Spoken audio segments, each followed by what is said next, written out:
my favorite word because whenever I'm with family, I am excellent. And I thank you all so much for welcoming the Gullah Geechee Nation and Queen Quet. We appreciate you. We love you. We want you to know that we are family. We are one.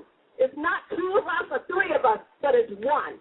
You're not telling one about what you're not secret thing. You're not rich with the Gullah Geechee. If people take you're not lie about the one you're not be, then crack your teeth by your history. Thank you so much. We love you.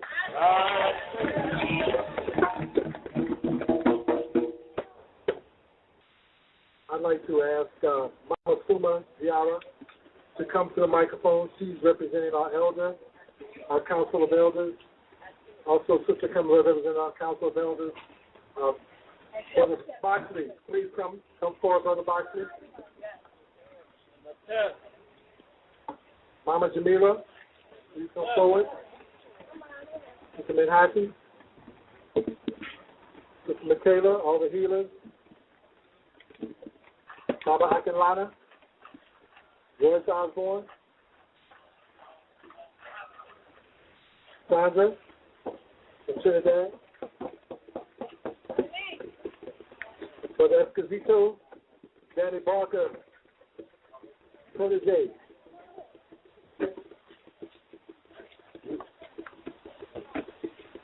Fanola, representing, and Gwen Richardson, representing our State Cultural Arts Center.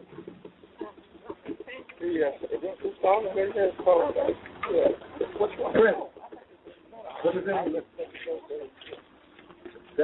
all of our Afrocentric religions here. Brother Kurt, this is from Lafayette.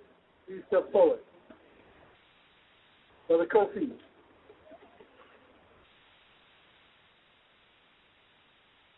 I don't want to leave. Mr. Rafua. Your video. All right. Brother Peter, you straight? We all want to welcome you. Welcome you here to New Orleans.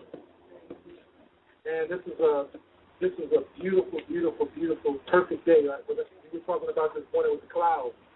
I didn't look at it as rain. I said, well, it's going to be a cool day. You know, it's a blessing. You know, like I was with our young people here from our shade. They were out here 2 days ago, and I said, when you come to Congo Square and make libation and pray, make specific prayers about the intention that you want to happen. Within 24 hours, you're going to receive signs because that's the power of this place. So, we have to, like you say, be open with our senses to recognize the signs because they come through our senses. They come through nature. That's right. So, when we come here, we still ourselves. When I first came to New Orleans, I came to Congo and said, well, how come nothing's going on out here? Well, what happens when you go to church by yourself? It's just you and God. And that's what happens when you come to Congress. It's a great place to come alone and pray and meditate. So in the spirit of all of our ancestors, like you were saying, from Angola, we're from the Congo, we're from Benin, we're from Senegal, we're from Haiti and Cuba and Gambia, you know, all over West Africa and Central Africa. We all are coming back together in the dawn of the 21st century. And this is a beautiful, beautiful, like you said, we don't need permission to be out here. We don't even ask for it. We don't ask for it. This is our place. This is the people's place. And so, anyone else in our circle want to make any greetings or anything you want to say? I'm assuming you should definitely say something. I want to welcome the two brothers and when you mentioned that 1811, the spirit actually 10 years we were bringing up. And for the people that are here that don't know, New Orleans was northern city from the corner of Esplanade and St. Claude to Canal and Rampart, where the ferry is at the river, back to Esplanade where the mint is. That's what Charles trying to bring the people. He had over 500 people. He was trying to bring them to the mint because that's where all the weapons and all the ammunition was kept. I worked on that book with these brothers for about 8 years. And the reason I worked on it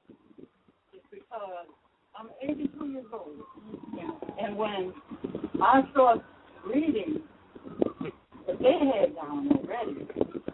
I had people that were in my family that were still on the field of the river road. They were still wearing the pads. So I said, I was my mother's African child. I'm still a little bit out of breath, but it's okay. I can hear it. And when I saw that, from the field, dead of winter, freezing cold outside, and they were sitting. They were further down in New Orleans, further the streets were further down, and it didn't even bother them. They were rags around their feet. And this is how our people, 500 of them, and some of us are afraid to walk 2 blocks. 500 of them, they had broomsticks, they had rakes that they used in the field, they had all kinds of ice picks, and these things was invented by them to make their life easier in the field. So anybody that want to know more, the book is called On to New Orleans. And it's in the bookstore. There was a man, when we revived the book, there was a young Caucasian that took our book instead of book signing. He wrote his version of it. I went to his version, and I sat in the front when he came to address me.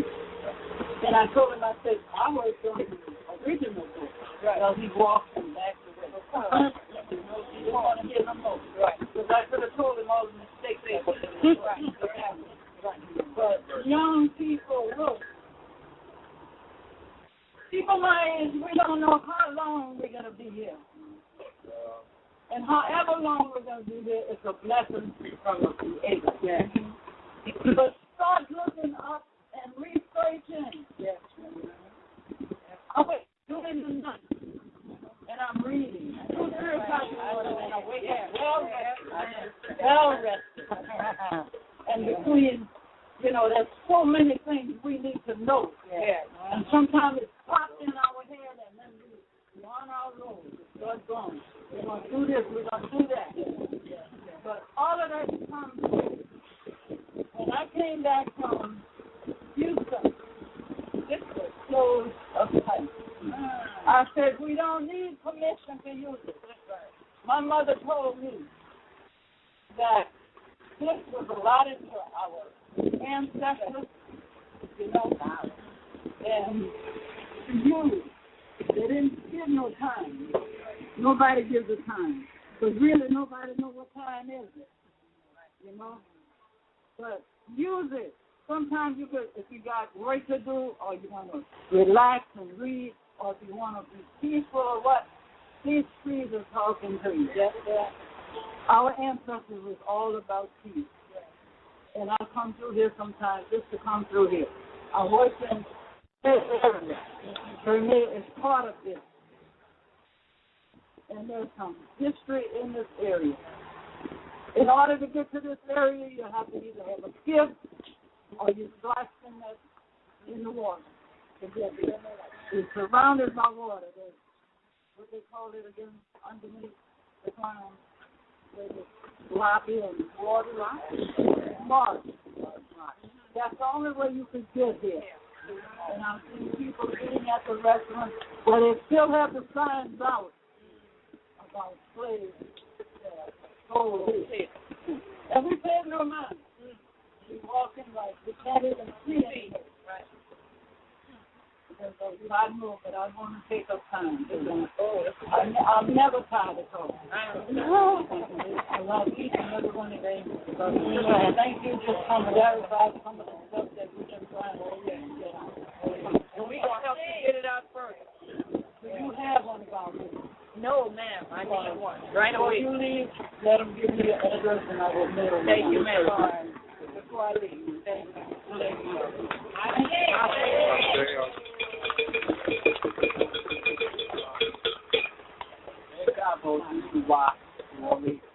Welcome all to the information, secret.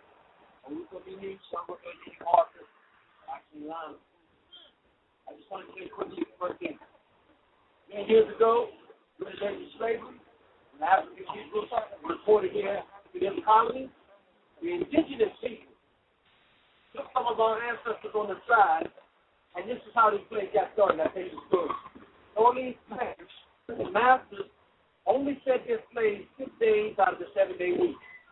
And they said on the 7th day, all of you niggas and Indians, y'all go out there and get you a little patch, grow your own food, or go sell something in the market and you can have some money to feed yourself.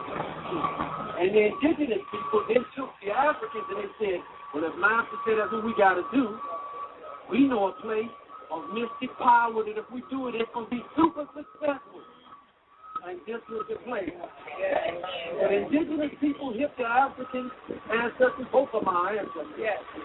They came together, brown and black, and they built this place to the point where there were so many people out here on Sundays and they had such a booming economic marketplace, people began to say their nickels and dimes and buy their way out of freedom.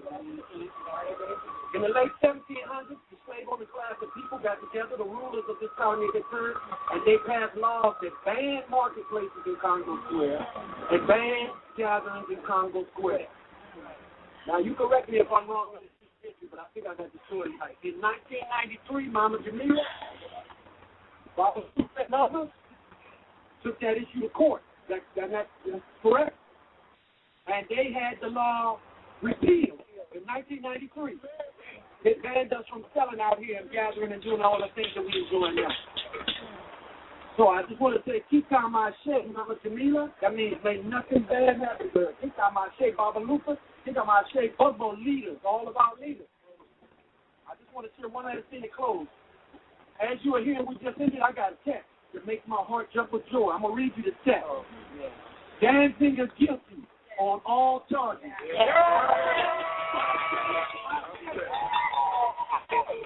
Danziger guilty on all charges. I hope it's not too early to say power to the people. Power to the people. I say.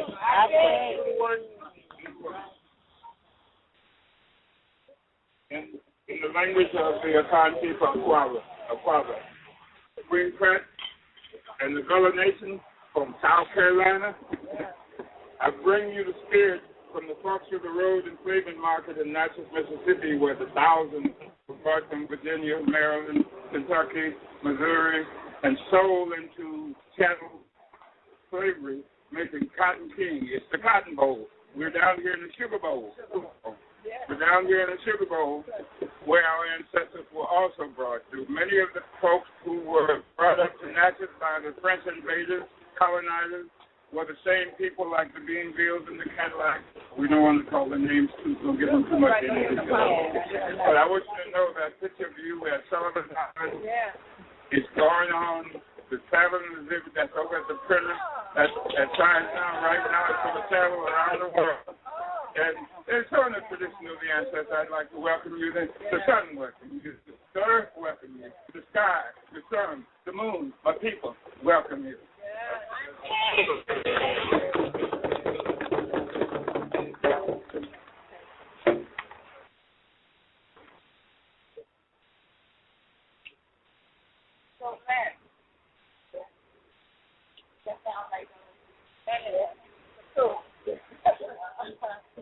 I was here very early. I had to get